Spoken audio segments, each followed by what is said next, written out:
Bonjour à tous et à toutes, bienvenue dans ce nouveau numéro de l'actualité de l'aspect. Je vous rappelle que ces vidéos au format plus court peuvent permettre de faire une amorce de dissertation ou encore d'être utilisées en sujet pour le grand oral. N'hésitez pas à vous abonner si cela vous a plu. Ce mois de février est marqué par la guerre entre l'Ukraine et la Russie. En effet, ce jeudi 24 février 2022 marque le retour de la guerre en Europe. N'ayons pas peur des mots, l'Ukraine appartient géographiquement à l'Europe et clamait sa volonté de se rapprocher aussi de l'Europe politique pour se prémunir d'une éventuelle invasion russe. Ce conflit, d'abord intra-étatique, entre des groupes séparatistes ukrainiens, des républiques autoproclamées de Louhansk et de Donetsk, et le gouvernement ukrainien, s'est transformé en guerre interétatique entre la Fédération de Russie et l'Ukraine. En effet, après avoir reconnu l'indépendance des républiques sécessionnistes le 22 février, ce qui allait d'ailleurs à l'encontre des accords de Minsk, Vladimir Poutine a décidé de déclencher une invasion, d'abord dans les territoires du Donbass, à l'est de l'Ukraine, mais parallèlement, il a aussi lancé des attaques sur les bases militaires ukrainiennes. On peut alors se poser plusieurs questions. Pourquoi Vladimir Poutine a-t-il déclenché l'invasion de l'Ukraine? Quels sont ses objectifs?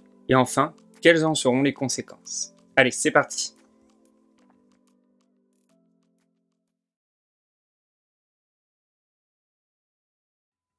Tout d'abord, pourquoi Vladimir Poutine est passé à l'action? Cela fait maintenant quelques mois que la Russie a amassé des troupes et des blindés aux frontières qui entourent l'Ukraine. Les renseignements américains avaient observé ces mouvements dès le mois de décembre 2021. Ces troupes étaient concentrées en Biélorussie, à la frontière russo-ukrainienne et en Crimée. Lorsque l'on regarde attentivement la carte, on observe que l'Ukraine est quasiment encerclée par les forces armées russes. Le 22 février, Vladimir Poutine enfreint le droit international une nouvelle fois en reconnaissant l'indépendance des territoires du Donbass. Le 23 février, il envoie des forces de maintien de la paix, scénario similaire à l'invasion de la Géorgie en 2008. Cela enfreint à nouveau le droit international puisque la Russie intervient unilatéralement dans un pays étranger sans l'aval du Conseil de sécurité de l'ONU. Vladimir Poutine est conforté dans son invasion par l'impossibilité de l'intervention de l'OTAN pour protéger l'Ukraine, celle-ci n'appartenant pas à l'organisation militaire. De plus, Vladimir Poutine fait régulièrement référence à la possible utilisation de l'arme nucléaire si quiconque se mettait en travers du chemin de la Fédération de Russie.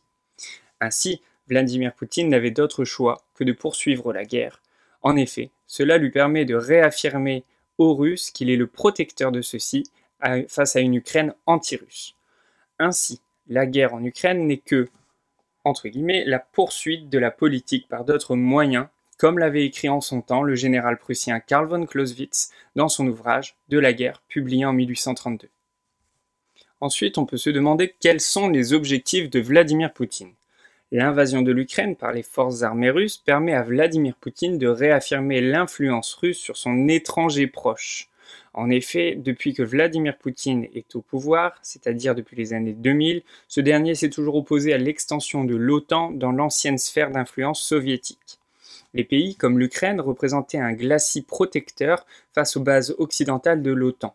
Cependant, depuis 2014, l'Ukraine a fait part de sa volonté à intégrer l'OTAN. Cet état de fait semble être non envisageable pour le Kremlin. L'Ukraine ne peut entrer dans l'OTAN. L'objectif principal de Vladimir Poutine va donc être de remplacer par la force le gouvernement pro-occidental de Volodymyr Zelensky par un gouvernement pro-russe. Il a clairement dit ne pas vouloir d'occupation de l'Ukraine, mais sa démilitarisation et sa dénazification. Bon, pour le dernier terme, il fait une référence probable pour son peuple des combats des soviétiques contre les nazis pendant la Seconde Guerre mondiale, ce qui permet de diaboliser l'ennemi ukrainien qui serait coupable, selon Moscou, d'un génocide anti-russe. À l'échelle continentale, il s'agit de faire une démonstration de force sur l'ancien espace géographique sous possession soviétique. Le but est clair, arrêter l'agrandissement de l'OTAN vers l'Est. On peut voir les agrandissements successifs de l'OTAN et de l'UE à travers cette carte du monde diplomatique. Les agrandissements de l'OTAN et les anciens territoires soviétiques se chevauchent. Ces agrandissements ont toujours été vus de la part du Kremlin comme une agression envers la Russie, qui avait créé en 2002 d'ailleurs l'OTSC, c'est-à-dire l'Organisation du traité de sécurité collective. De plus, Vladimir Poutine n'a jamais caché sa nostalgie de l'URSS, notamment à travers cette phrase qu'il a prononcée « Celui qui ne regrette pas l'Union soviétique n'a pas de cœur, celui qui souhaite son retour n'a pas de tête ». Enfin, quelles sont les conséquences de cette guerre entre l'Ukraine et la Russie? Pour l'Ukraine, il s'agit probablement d'un tournant. Celle-ci va être replacée sous la tutelle politique de Moscou, qui va s'assurer d'un gouvernement pro-russe au pouvoir. La guerre va causer des destructions évidentes.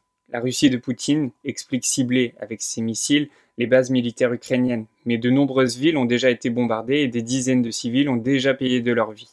Cependant, il va être difficile pour les forces russes de contrôler le territoire car la population ukrainienne va résister, notamment dans les villes. Volodymyr Zelensky a par ailleurs déclaré la loi martiale, c'est-à-dire la mobilisation de toutes les forces civiles et militaires dans la lutte contre l'envahisseur. Karl von Clausewitz, toujours lui, pour le citer à nouveau, explique très bien dans son ouvrage la difficulté pour une force d'occupation de conserver un territoire lorsque des civils prennent les armes. Ainsi il écrit, je cite, « Aucun État ne doit admettre que son existence même dépende d'une seule bataille, aussi décisive puisse-t-elle être. Il est toujours temps de mourir, et de même que c'est par une impulsion naturelle que l'homme qui se noie se raccroche à un fétu de paille, il est dans l'ordre naturel du monde moral qu'un peuple utilise jusqu'au dernier moyen de salut lorsqu'il est poussé au bord de l'abîme. » Cela veut dire que finalement tous les peuples ont vocation à lutter contre un peuple oppresseur. Ensuite, cette invasion peut être vue comme un nouvel échec du multilatéralisme et de la diplomatie. L'ONU est incapable d'arrêter la Russie.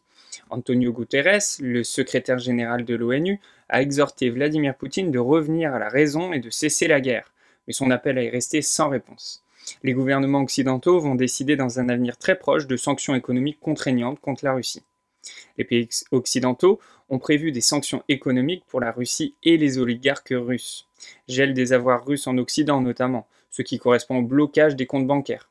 Le but est de contraindre l'économie russe déjà en berne depuis la crise économique de 2008. Cette guerre a aussi des conséquences sur les marchés mondiaux. En effet, les bourses ont clôturé ce jeudi 24 février en baisse. Les investisseurs retirent leurs actions des entreprises présentes en Russie. Le baril de pétrole passe lui à 103 $. Le cours du gaz augmente de 45% et le cours du blé a augmenté aussi, étant donné que l'Ukraine est considérée comme le grenier à blé de l'Europe. Ainsi, cette guerre risque de déstabiliser fortement les économies mondiales dans les semaines, voire mois à venir.